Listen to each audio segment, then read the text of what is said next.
ton grand? Es-tu content d'être là? Les premiers élèves arrivent et ils sont accueillis en français. Je vais lire ton front à distance. Ils se laissent prendre la température et apprennent les nouvelles mesures d'hygiène contre la COVID-19. C'est l'humain. La récompense est un drapeau du Conseil scolaire francophone de la Colombie-Britannique. Voilà!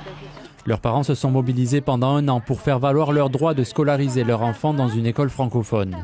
Quand je regarde ce qui se passe au Canada, je veux pas que ce soit juste les Ontariens, les Québécois, les Acadiens qui puissent être représentés en Ottawa, qui puissent être des officiers dans l'armée et tout ça.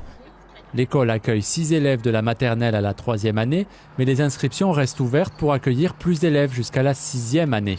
Quand on a commencé l'annexe de Victor Brodeur qui est devenu Beau Soleil, on a commencé avec 6 élèves. Là. On est rendu à plus de 90 cette année. À Smithers, l'année passée, on a commencé avec 7 élèves. On est rendu à 15 aujourd'hui. Donc, les nombres augmentent.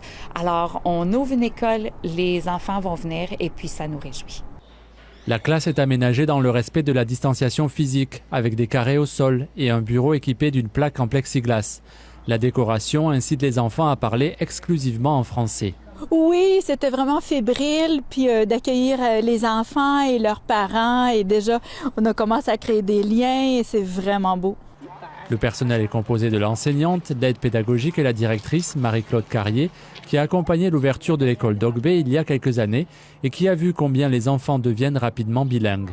Vraiment très vite. Et des fois, on a l'impression, quand on fait la francisation, par exemple, qu'on travaille sur le français, puis les enfants répondent en anglais, on se dit « Coudon, ça prend un petit peu de temps, mais le jour où est-ce qu'ils nous font une belle phrase en français, waouh, ça marche. » Les enfants ne sont pas les seuls à faire connaissance, leurs parents aussi.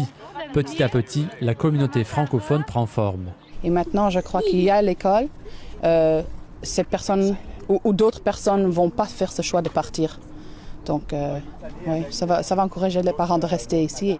Les parents, les enfants et l'équipe pédagogique participeront bientôt à une consultation pour donner un nom à la nouvelle école. En tout cas, ils viennent d'inscrire leur nom dans l'histoire de la francophonie à Duncan. On fait ce qu'on doit faire, hein, c'est tout. Quand nos enfants ont besoin de nous, on le fait. Ici Adrien Blanc, Radio-Canada, Victoria.